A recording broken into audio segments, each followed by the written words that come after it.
The sky doesn't always burn red. Sometimes it just glows orange at the edges, a warning most people ignore. But on the night of October 8th, 1871, the sky over Chicago didn't glow. It roared. Flames didn't creep through the city. They ran. They leaped from roof to roof, building to building, block to block, faster than any human could flee. Within hours, 17,000 structures were reduced to ash. Over 300 people died. Many of them burned alive in the streets or drowned trying to escape the heat. 100,000 were left homeless, wandering through smoking ruins that had been their homes, their shops, their churches just hours before. The fire burned so hot that stone crumbled, iron melted into rivers, and wooden sidewalks exploded into flames beneath people's feet. Survivors would later say the wind didn't just feed the fire, it became the fire. And for 2 days and nights, that fire ruled Chicago with absolute, merciless authority. But what makes this story unforgettable isn't just the scale of destruction, it's how quickly everything normal became nightmare. How a city of 300,000 people, one of the fastest growing metropolises in America, could be wiped off the map in less than 48 hours. How families who went to bed in safety woke to find their walls on fire. How firefighters, already exhausted from battling blazes the night before, watched helplessly as their equipment failed and the flames outran them. And how, in the chaos, a myth was born, a story about a cow, a lantern, and a woman named Mrs. O'Leary, whose name would be cursed for generations. Stay with us, because this is the story of the night Chicago burned, the night the wind became fire, October 7th, 1871, Chicago, Illinois. Evening, the city is booming. In just 40 years, Chicago has grown from a swampy frontier outpost into the fifth largest city in the United States. 300,000 people live here now, drawn by railroads, lumber mills, grain elevators, and meat packing plants. The Chicago River cuts through the heart of the city, its waters crowded with ships and barges. Wooden buildings pack the streets, homes, warehouses, factories, churches, all built quickly to accommodate the exploding population. Pine from the northern forests, cheap, abundant, and fast to construct. The sidewalks are wooden, the roads are covered with wooden planks, even the roofs are shingled with tar and wood. It's a city built to burn. And in the summer and fall of 1871, the Midwest has been gripped by drought. No significant rain has fallen in Chicago for months. The wooden buildings are bone dry, the air is thick with dust. Every gust of wind carries the smell of hay, sawdust, and smoke from chimneys. Farmers outside the city report that their wells have run dry. Streams that usually flow year-round have become dusty ditches. The prairie grass crunches underfoot like old paper. And in the city itself, every surface is coated with a fine layer of dust that seems to settle again as soon as it's wiped away. On the evening of October 7th, a fire breaks out in a planing mill on the west side. It spreads quickly, consuming 4 blocks before firefighters bring it under control. The crews work through the night, exhausted, drenched in sweat and soot. By morning, the fire is out. The men return to their stations, spent.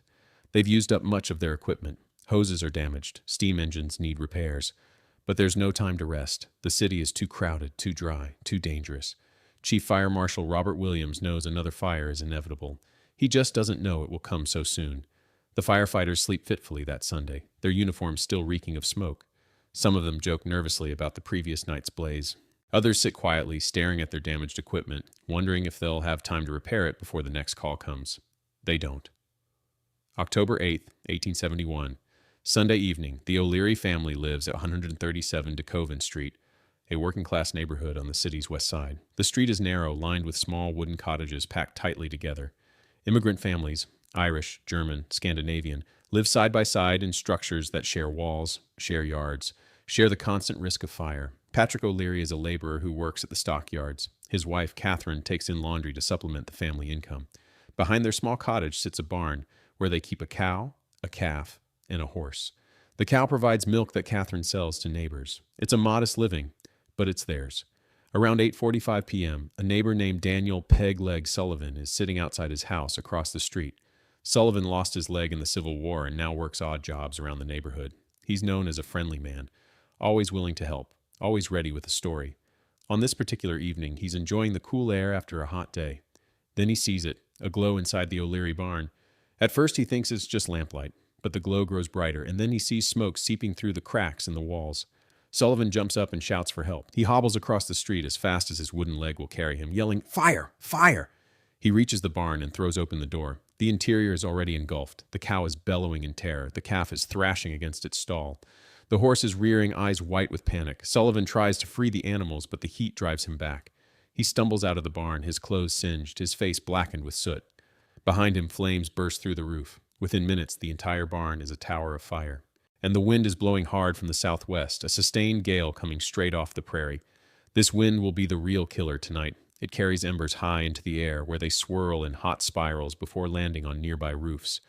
One by one, the wooden structures catch fire. The flames spread south and east, driven by the relentless wind. Sullivan's own house catches fire. He barely has time to grab a few belongings before he's forced to flee. The O'Leary family escapes their cottage in their nightclothes. Catherine O'Leary will later testify that she was asleep when the fire started, that she had no idea what was happening until neighbors pounded on her door. But by then, the story is already taking shape. Someone says they saw a lantern in the barn. Someone else says they heard a cow kick something over. And within hours, the myth is born. Mrs. O'Leary's cow kicked over a lantern and started the Great Chicago Fire. It's simple, it's memorable, it gives people someone to blame, and it's probably not true. But truth doesn't matter in a crisis. People need a story, they need a villain.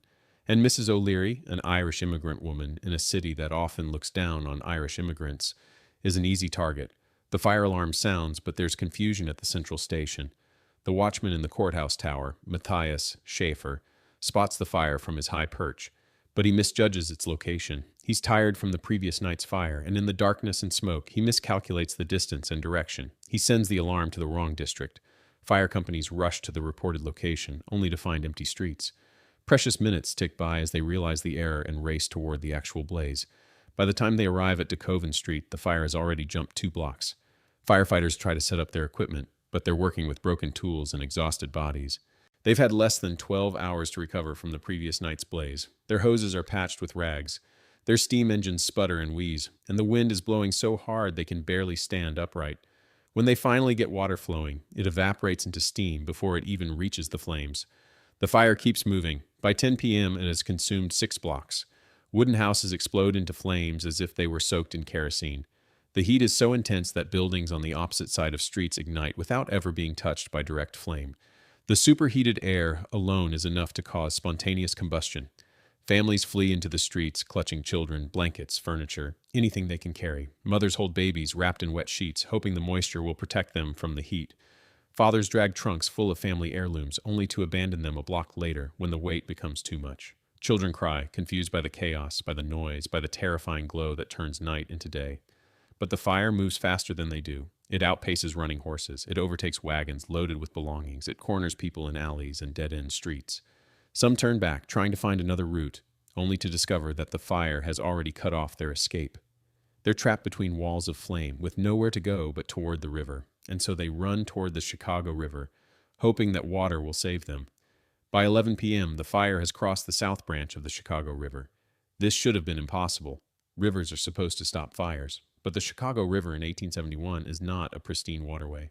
It's clogged with industrial waste, coated with oil and grease from the slaughterhouses and factories that line its banks. The wooden bridges that span the river are old and dry. When embers land on them, they ignite immediately, and once the bridges are burning, they become pathways for the fire to cross the water. The flames leap from the west side to the south side without breaking stride. The fire is no longer a neighborhood problem. It's a citywide catastrophe. It's a conflagration, a word that will appear in nearly every newspaper account in the days to come. Flames leap from building to building, creating a wall of fire 3 stories high. The heat is so intense that people standing 2 blocks away feel their skin blistering. Clothing begins to smolder, hair singes, eyes water from the smoke and heat. The air itself seems to burn, sucking oxygen from lungs, making every breath a struggle. People describe the wind as a living thing, howling, screaming, tearing at their clothes and hair. It doesn't blow steadily. It gusts and swirls, creating fire tornadoes that spin through the streets, lifting burning debris into the air and hurling it in every direction. Embers the size of dinner plates swirl through the sky, landing on roofs a quarter-mile ahead of the main fire, starting new blazes before anyone can react. There's no stopping it now. Chief Williams orders his men to form fire breaks by tearing down buildings in the fire's path. But it's useless. The flames simply leap over the gaps. Even when they successfully demolish a row of buildings, creating a 100-foot clearing, the fire jumps it as if it weren't there. The wind carries embers across the void, and within minutes, the far side is burning as fiercely as the near side. Families who thought they had time to evacuate find themselves trapped. They run from block to block, only to discover that every route is cut off. Some try to flee to the river, wading into the foul water and standing there, submerged up to their necks, watching the city burn around them. The water is cold, polluted, and in some places shallow enough that the heat from the fire makes it uncomfortably warm. But it's better than burning. Others take shelter in churches, thinking the stone walls will protect them. St. Paul's Church on the west side fills with refugees. They huddle in the pews, praying, singing hymns, trying to comfort crying children. But the fire doesn't respect sanctuaries. It doesn't care about prayer. The wooden roof catches fire. Smoke fills the interior. People scramble toward the doors, but some are too slow, too weak, too paralyzed by fear. The roof collapses, burying them under burning timbers. Stained glass windows explode from the heat, sending shards of colored glass into the street. Wooden pews ignite. The stone walls crack from the thermal stress. Those who make it out describe hearing the screams of those who didn't, a sound that will haunt them for the rest of their lives. On the west side, entire blocks disappear in minutes. The fire sweeps through lumber yards where mountains of stacked pine explode like bombs. The wood has been drying in the sun for months, and when the flames reach it, it doesn't just burn, it detonates. The concussion from the explosions can be felt blocks away. Windows shatter, doors blow off their hinges, people are knocked off their feet by the force of the blast. The fire tears through grain elevators, massive wooden structures filled with wheat, corn, and barley. When the flames reach them, they erupt in pillars of fire that shoot hundreds of feet into the air. Burning grain rains down on the surrounding neighborhoods, starting dozens of new fires. The smoke from the grain is thick and black, rolling through the streets in choking waves. People stumble through it, blinded, coughing, unable to see more than a few feet in front of them. Some collapse from smoke inhalation and are trampled by the crowds fleeing behind them. The fire devours furniture factories, releasing clouds of varnish-fueled smoke that burns with an unnatural intensity. The varnish creates flames that burn blue and green, an eerie, otherworldly glow that makes the scene look even more apocalyptic. Oil from the factories runs into the streets, creating rivers of fire that flow downhill, igniting everything they touch. By midnight, the fire has reached the heart of the city. The business district is built more solidly than the residential neighborhoods. These are not hastily constructed wooden cottages. These are substantial buildings, brick and stone, some 4 or 5 stories tall. Banks, hotels, theaters, office buildings. People assume they're safe. They assume brick won't burn, but they're wrong. The fire is so hot that brick crumbles. The mortar holding the bricks together is often made with lime, which begins to break down at high temperatures. As the heat intensifies, the mortar turns to powder and the bricks simply fall apart. Stone facades crack and fall. Marble staircases, which were advertised as fireproof, glow red and then shatter into fragments. Iron beams sag and twist like taffy. Cast iron pillars, which support entire buildings, heat up until they lose their structural integrity and collapse, bringing down everything they were holding up. The Palmer House, one of the city's most luxurious hotels, catches fire. It had opened just 13 days earlier, on September 26th, at a cost of $3.5 million. It was supposed to be fireproof, built with the latest technology, the finest materials. Guests paid premium prices to stay there, enjoying marble floors, gilded ceilings, and gaslighting in every room. Now those guests flee into the streets in their nightclothes, clutching jewelry, documents, whatever they managed to grab in the panic. The hotel's marble staircase, considered one of the architectural marvels of the city, glows red from the heat and then shatters. The gilded ceilings melt. The gas lines rupture, feeding the fire with explosive fuel.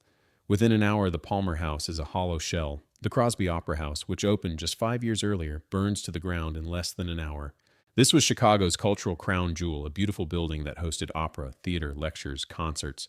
It was where the city's elite gathered to see and be seen, where culture and sophistication were supposed to prove that Chicago was more than just a frontier town. Now it's gone. The velvet seats burn. The painted scenery backstage ignites. The grand chandelier, which hung in the center of the auditorium, crashes to the floor in a cascade of shattered crystal. The pipe organ, which cost a fortune to import from Europe, melts into a twisted sculpture of metal and wood. And the sheet music, the costumes, the props, the photographs, all of it turns to ash. The city's waterworks, located on the north side of the river near the lakefront, catches fire. This is catastrophic. The waterworks is the heart of the city's firefighting capability. It pumps water from Lake Michigan into the pipes that run throughout the city, providing pressure to the hydrants that firefighters depend on. Once it's destroyed, there's no water pressure left anywhere in the city.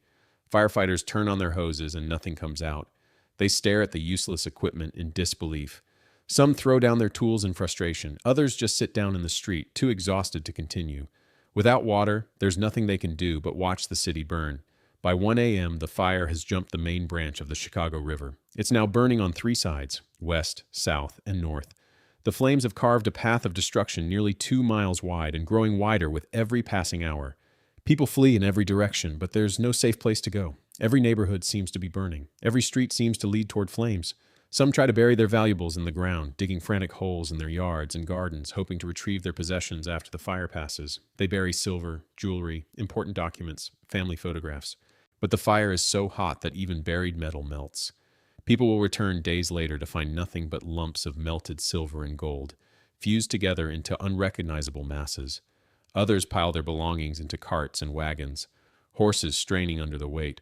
But the streets are so crowded that the wagons can barely move. They inch forward through the crush of humanity, and then the fire overtakes them. The drivers unhitch the horses and flee on foot, abandoning everything they tried to save. The streets are chaos, absolute pandemonium. Horses rear and scream, their manes on fire, their eyes rolling in terror. Some collapse from exhaustion or smoke inhalation, blocking the street, forcing people to climb over them. Dogs run in circles, barking at the flames, confused and panicked. Cows, pigs, chickens, all of them escape from barns and pens, stampede through the smoke, adding to the confusion. A bull runs down Michigan Avenue, chased by the flames, bellowing in fear. People press themselves against buildings to avoid being trampled, only to realize that the buildings themselves are about to catch fire. People shove past each other, trampling the slow and the weak. Mothers clutch babies to their chests, elbowing through the crowd. Fathers drag children by the hand, yanking them forward when they stumble. The elderly struggle to keep up, leaning on canes, gasping for breath. Some collapse from exhaustion and are left behind. The crowd simply flows around them, too panicked to stop, too desperate to help. Parents lose their children in the crush. A woman screams her daughter's name over and over, her voice lost in the roar of the fire in the crowd. A man searches frantically for his son, who was holding his hand just moments ago. In the chaos, families are separated, scattered, lost. Some will find each other again in the refugee camps that spring up in the days to come. Others never will. And above it all, the fire roars like a freight train, a continuous deafening sound that drowns out screams, prayers, and the crash of collapsing buildings. It's not just the crackle of burning wood. It's a deep, rumbling roar, like a living beast. People will later say they could feel the sound in their chests, vibrating through their bones. The fire creates its own weather system. The heat generates massive updrafts that pull in air from all directions, creating winds that feed the flames and make them burn even hotter. The fire literally breathes, inhaling oxygen and exhaling smoke and embers. Witnesses describe seeing fire whirls, tornadoes made of flame that spin through the streets, sucking up debris and hurling it into the sky.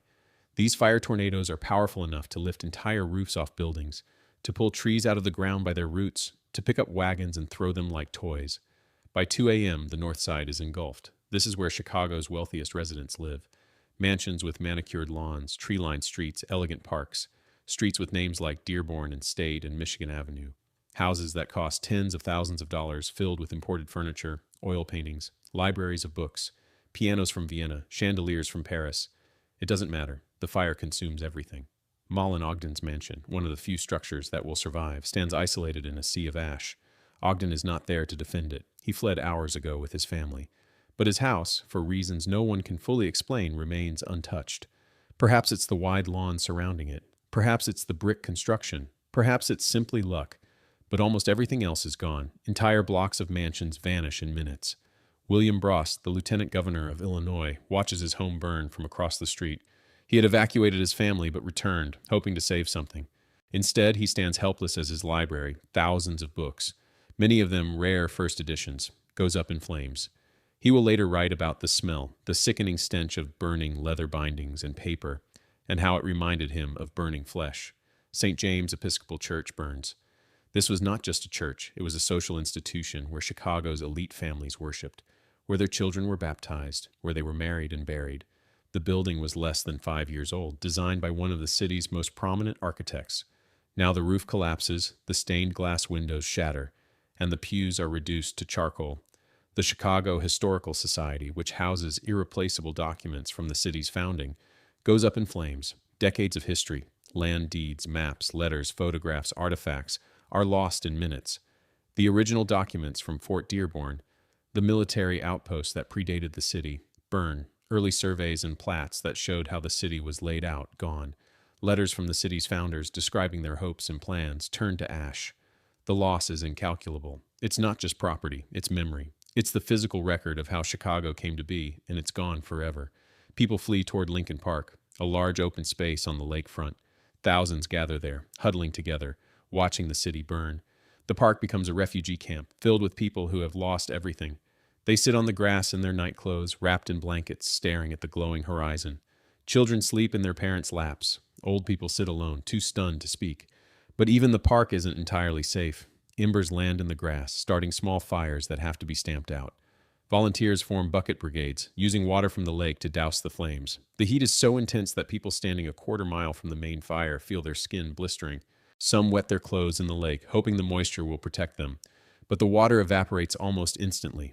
Families wade into Lake Michigan, standing in the freezing water up to their necks, holding their children above the surface. The water is shockingly cold, and it's October, and the lake temperature has dropped to the low 50s. But the alternative is burning, so they stand there, shivering uncontrollably, teeth chattering, lips turning blue, and they watch their city die. Some stay in the water for hours, too afraid to come out, even as the cold seeps into their bones and threatens hypothermia. Others try to swim away from the heat, only to be pulled under by the weight of their clothes. Wet fabric is heavy, skirts become anchors, coats drag people down, bodies wash ashore in the days that follow, victims not of the fire itself, but of drowning while trying to escape it.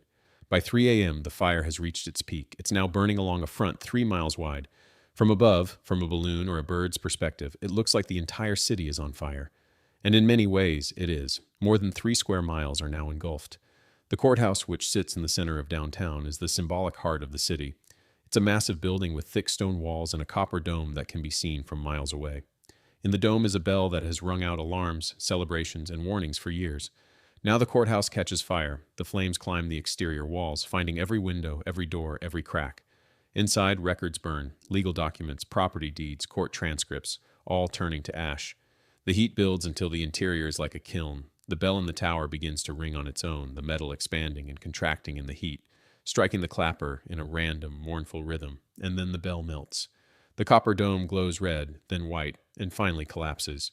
The bell crashes through the floors below, smashing through one level after another until it lands in the basement, a molten puddle of bronze. The building's iron framework glows red, then white, then sags and collapses inward with a sound like thunder.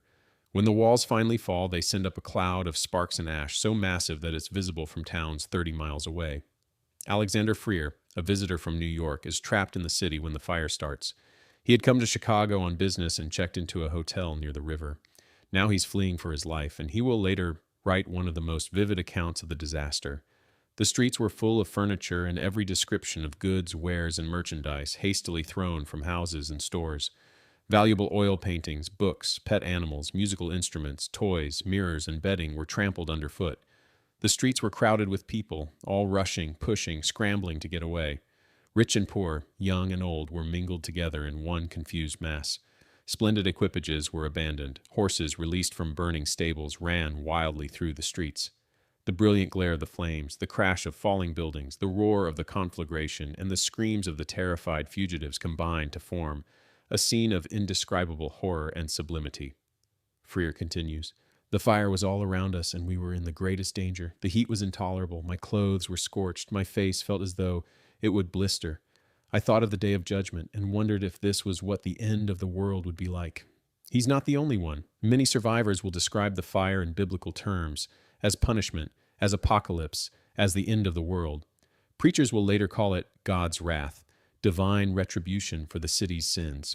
Chicago has a reputation as a rough town. Saloons on every corner, brothels in the downtown district, gambling dens, political corruption, violence. The city's motto might as well be, anything goes. Some religious leaders see the fire as a cleansing, a divine purge of sin and corruption. Others see it as a tragedy, a reminder of human vulnerability. But in the moment, there's no time for philosophy or theology. There's only survival. By 4 a.m., the fire has consumed nearly 4 square miles of the city. And it's still spreading, still growing, still devouring everything in its path. People who fled hours ago, thinking they had reached safety, find that the fire has followed them. Neighborhoods they thought were beyond the fire's reach are now ablaze. There's nowhere left to run except the lake. Some take shelter in the cemeteries, reasoning that the open spaces between graves will protect them. It's morbid logic, but it works. The cemeteries become islands of safety in a sea of fire. People huddle among the tombstones, sitting on graves, leaning against monuments. Children play in the shadows of mausoleums while their parents watch the city burn. Others dig holes in the sand along the lakeshore and bury themselves, leaving only their faces exposed, breathing through wet cloths to filter the smoke. They stay like that for hours, half buried, looking like corpses in shallow graves. When they finally emerge, their clothes are caked with sand, their faces blackened with soot, their eyes hollow with exhaustion and shock. A few try to escape by boat, crowding onto ships and barges in the river. But the heat is so intense that the wooden vessels catch fire. Passengers are forced to jump into the water, which is itself dangerously warm from the heat, radiating off the burning buildings. Some drown, pulled under by their heavy clothes. Others cling to debris, floating downstream, watching the city burn from the river. They drift past burning warehouses, past docks engulfed in flames, past bridges collapsing into the water. One man will later describe floating past a woman clutching a baby, both of them dead, their clothes still smoking. He tried to reach them but couldn't. The current carried him away. By dawn on October 9th, the fire has burned through the night without pause. The sun rises over a city transformed into hell. The sky is black with smoke, so thick that it blocks out the light. Even at midday, it will look like twilight. Ash falls like snow, covering everything in a gray blanket. The air is thick and choking, making it difficult to breathe. People wrap scarves around their faces, but it doesn't help much. Every breath tastes of smoke and chemicals. Buildings that were untouched just hours ago are now fully engulfed. The fire has crossed into the Northside Industrial District, where factories and warehouses burn with terrifying intensity. Varnish factories explode, sending fireballs into the sky that can be seen for miles. The concussion from the explosions rattles windows in towns 10 miles away. Coal yards smolder for weeks after the main fire is out, the coal burning deep underground in slow, persistent fires that are almost impossible to extinguish. Oil storage tanks rupture, feeding the flames with rivers of burning fuel that flow through the streets like lava. And the wind keeps blowing. All day Monday, the fire continues to spread. Firefighters from neighboring towns arrive to help, coming by train from Milwaukee, from Aurora, from Joliet. But there's little they can do. The city's water system is destroyed. There are no working hydrants. The Chicago River, which should provide an unlimited water source, is inaccessible in most places because the docks are burning. The only strategy left is to create fire breaks by dynamiting buildings ahead of the fire. But even that doesn't work. The fire simply jumps over the rubble. They try dynamiting entire blocks, creating vast clearings, but the wind carries embers across the gaps. And within minutes, the far side is burning as fiercely as before. By Monday evening, the fire has burned for nearly 24 hours. Exhaustion sets in. Not just physical exhaustion, though that's part of it. Emotional exhaustion, psychological exhaustion. People stop running. They sit in the streets, too tired to move, too shocked to cry. They've been running for so long, carrying so much, fleeing so far that they simply can't continue. Some just stare at the flames, their faces blank, their eyes empty. They're not seeing the fire anymore. They're seeing their lives disappear. Everything they worked for, everything they built, everything they owned, gone. Others pray, kneeling in the ash, hands clasped, reciting the Lord's Prayer or Hail Mary or whatever verses they remember from childhood. Their voices are hoarse from shouting and smoke, but they pray anyway because what else is there to do? A few laugh, not from joy, but from the sheer absurdity of it all. How can an entire city just disappear? How can everything they knew, everything they built, everything they owned, be gone in a single night? The laughter is hollow, borderline hysterical, the sound of minds breaking under the strain. Finally, late Monday night, something changes. The wind begins to die down. After blowing steadily for more than 30 hours, the gale from the prairie finally weakens. The flames, deprived of their driving force, begin to slow. And then, mercifully, it starts to rain. Just a light drizzle at first, barely enough to dampen the ash. But it's enough. The rain is cold, driven by a weather front moving in from the north. It's not a heavy downpour. That won't come until later. But it's steady, persistent, and it's the first moisture Chicago has seen in months. The rain hisses when it hits the hot rubble, turning to steam. But gradually, slowly, the fire begins to die. By Tuesday morning, October 10th, the fire's finally out. Smoke still rises from the ruins, and scattered hot spots will smolder for days, but the main conflagration is over. The Great Chicago Fire has burned for approximately 30 hours. When the smoke finally clears enough to see, the scope of the destruction is almost incomprehensible. It's not just bad, it's apocalyptic. 3.5 square miles of the city have been completely destroyed. That's more than 2,000 acres of dense urban development wiped off the map. Over 17,000 buildings are gone, not damaged, gone, reduced to ash and rubble. The entire downtown business district, every bank, every office building, every hotel, every store is destroyed. Hundreds of factories, warehouses, churches, schools, all reduced to smoking ruins. An estimated 300 people are dead, though the true number will never be known. Many bodies are burned beyond recognition, reduced to ash and bone fragments that are indistinguishable from the debris around them. Others are buried in the rubble, never to be found.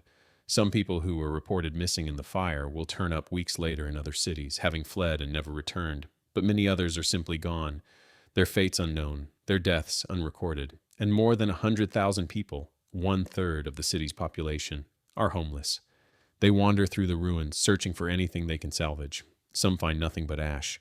The heat was so intense that everything combustible simply vanished. No wood, no fabric, no paper. Just gray ash that blows away in the breeze. Others discover that the heat was so extreme that metal objects, silverware, jewelry, tools, pots, and pans, have melted into unrecognizable lumps. Silver and gold have fused together. Coins have melted into solid masses. Iron tools have warped and twisted into surreal sculptures. Glass has melted and reformed into strange, twisted shapes that look like abstract art.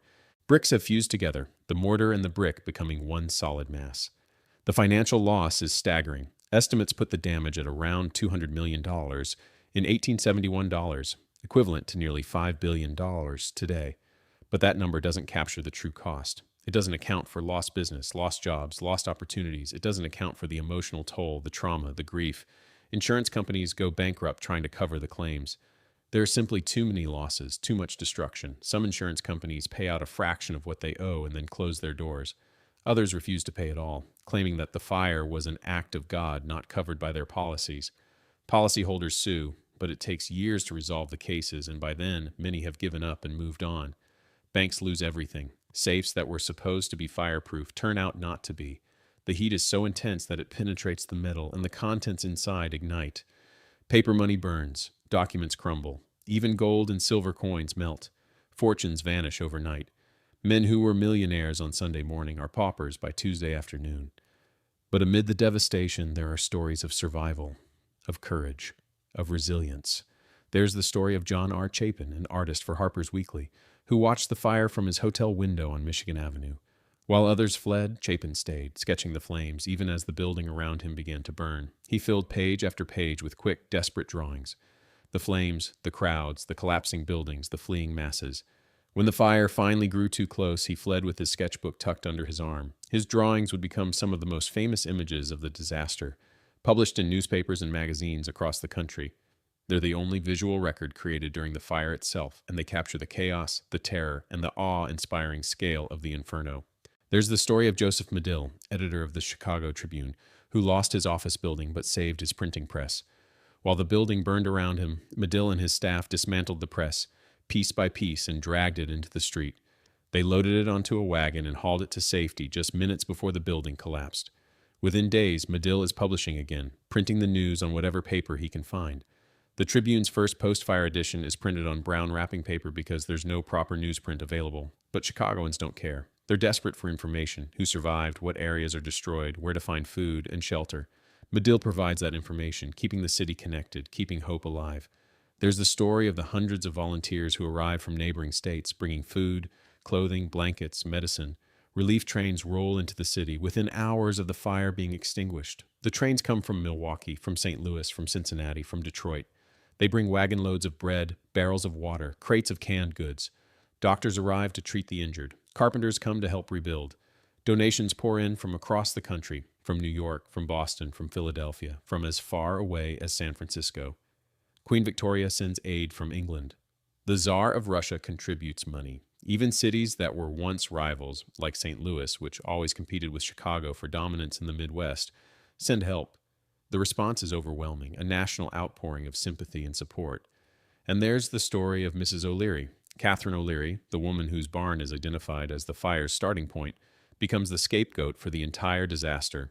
Within days of the fire, newspapers run cartoons showing a cow kicking over a lantern while Mrs. O'Leary milks it. The image is simple, memorable, and it gives people someone to blame. The Chicago Tribune publishes an editorial calling her the Irish woman and suggesting that her carelessness destroyed the city. Other papers pick up the story, embellishing it with each retelling. Some claim Mrs. O'Leary was drunk. Others suggest she was milking the cow after dark because she was trying to steal milk to sell illegally. None of it is true. But the story spreads across the country, and Mrs. O'Leary's name becomes synonymous with the Great Chicago Fire. She's vilified, blamed for destroying an entire city. People shout insults at her on the street. Her children are bullied at school. The family receives death threats. Eventually, the O'Learys move to a different neighborhood, trying to escape the stigma. But the truth is more complicated. There's no solid evidence that Mrs. O'Leary or her cow started the fire. In fact, the evidence suggests the opposite. Mrs. O'Leary testified under oath at an official inquiry that she was asleep when the fire started. Multiple witnesses confirmed that she went to bed around 8 p.m. and didn't wake until neighbors pounded on her door to warn her that the barn was on fire. Her neighbor, Daniel Sullivan, was the one who first spotted the flames. He testified that he saw the fire from across the street and ran to help. But some historians now believe Sullivan himself may have accidentally started the fire. Maybe he was in the barn smoking a pipe or carrying a lantern and accidentally knocked something over. Maybe he blamed the cow to deflect suspicion from himself. We'll never know for sure. Other theories have emerged over the years. Some suggest it could have been sparked by embers from the previous night's fire, carried by the wind and smoldering unnoticed in hay or straw until they burst into flame. Others point to the possibility of spontaneous combustion, the result of hay, dry wood, and a hot lantern in an enclosed space. Hay, especially when it's packed tightly, can generate heat as it decomposes. Under the right conditions, that heat can build up until it ignites. And some researchers have even suggested that the fire might have been started by a meteor. In the fall of 1871, the Earth was passing through a debris field left by a comet, and there were reports of unusual meteor activity across the Midwest. On the same night as the Chicago fire, a massive fire also destroyed the town of Peshtigo, Wisconsin, killing at least 200 people. Could both fires have been started by meteors or fragments of a disintegrating comet? It sounds like science fiction, but some scientists take the theory seriously. The truth will never be known. The barn where the fire started was completely destroyed, and any physical evidence went up in smoke. All we have are witness testimonies, and those are contradictory and incomplete. But Mrs. O'Leary carries the blame for the rest of her life. She never speaks publicly about the fire. She refuses interviews, avoids photographers, and lives quietly, trying to escape the shadow of that terrible night. In 1895, she dies, still bearing the weight of a disaster she probably didn't cause. In 1997, more than a century later, the Chicago City Council officially exonerates her. Alderman Edward M. Burke introduces a resolution acknowledging that Mrs. O'Leary was unfairly blamed for a disaster she likely didn't cause. The resolution passes, and the city formally apologizes to her memory. But by then, the myth has become legend. The cow, the lantern, the Irish immigrant woman. It's the story everyone remembers, even if it isn't true. It's easier to blame an individual than to acknowledge the truth, that the fire was the inevitable result of a city built from wood, during a drought with inadequate fire protection. Mrs. O'Leary became the scapegoat because people needed someone to blame, someone to hold responsible for the incomprehensible. In the days after the fire, Chicago faces a choice: rebuild or abandon the ruins and start over somewhere else. Many cities in history have been destroyed and never recovered. They're left as ghost towns, memories of what once was. But Chicago is different. Chicago has something that other cities lack: determination. Within days, construction begins. Crews clear rubble from the streets. Architects draft plans for new buildings. Lumber mills work around the clock, cutting boards for temporary shelters. Within weeks, thousands of temporary structures have been erected: shacks, tents, wooden huts. They're not beautiful, but they're functional. They give people a place to sleep, a roof over their heads. Within months, permanent buildings begin to rise from the ash, but this time they're built differently. The city passes strict new fire codes. Wood is banned in the downtown core. All new buildings must be constructed of brick, stone, or steel. Fire departments are reorganized and expanded. New fire stations are built throughout the city, equipped with better pumps, more hoses, faster response times. The water system is rebuilt from the ground up with larger pipes, more pressure, more hydrants. And architects begin experimenting with a radical new type of structure: the skyscraper. Before the fire, Chicago's buildings were mostly 3 or 4 stories tall. Taller buildings were considered impractical because the walls had to be so thick at the base to support the weight above. But in the 1880s, architects begin using steel frames instead of load-bearing walls. The steel frame carries the weight, and the walls are just curtains hanging on the frame. This allows buildings to go much taller without requiring impossibly thick walls at the base. Chicago becomes a laboratory for modern architecture. Designers like Louis Sullivan, Daniel Burnham, and William LeBaron Jenney arrive. Commissioned to rebuild the city, they envisioned something grander than what was lost. Taller buildings, wider streets, better infrastructure. A city designed not just to survive, but to thrive. The Chicago that rises from the ashes is stronger, safer, and more ambitious than the one that burned. It's a city of steel and stone, of wide boulevards and towering buildings, of ambition and innovation. By 1880, Less than a decade after the fire, Chicago's population has doubled. By 1890, it's one of the largest cities in the world, home to more than 1 million people. The fire that was meant to destroy it has instead made it legendary. People come from all over the world to see the city that refused to die. In 1893, just 22 years after the fire, Chicago hosts the World's Columbian Exposition, one of the largest and most spectacular World's Fairs ever held. More than 27 million people visit, marveling at the White City, a temporary fairground filled with stunning neoclassical buildings. It's Chicago's way of showing the world that it has not just recovered, but thrived. But the scars remain. Survivors carry memories of the fire for the rest of their lives. Children who fled through burning streets have nightmares for decades. They wake in the middle of the night, smelling smoke that isn't there, hearing the roar of flames in their dreams. Families who lost everything struggle to rebuild their lives. Some never fully recover. They move away, unable to bear the memories. Others stay, determined to reclaim what was taken from them. And the dead are never forgotten. In the years that follow, memorials are erected throughout the city. Plaques are placed at key locations, marking where significant events occurred. The Chicago Fire Academy is built on the site of the O'Leary property at 137 DeKoven Street, a reminder of where it all began. The building houses a fire museum where visitors can learn about the disaster and see artifacts salvaged from the ruins. A bronze sculpture of flames marks the spot where the fire allegedly started. And every year on October 8th, the city pauses to remember. Firefighters hold memorial services. Schools teach lessons about the fire. Historians give talks. Museums open special exhibits. The city honors the dead, celebrates the survivors, and acknowledges the resilience of a city that refused to disappear. Because that's the real story of the Great Chicago Fire. Not the cow, not the lantern, not the myth. The real story is about what happens after the flames go out. It's about the people who stayed, who rebuilt, who refused to let their city die. It's about the architects who saw opportunity in disaster, who used the blank canvas of the destroyed city to experiment with new ideas, new materials, new methods. It's about the workers who cleared the rubble, who laid the bricks, who hammered the nails, who built the new Chicago with their own hands.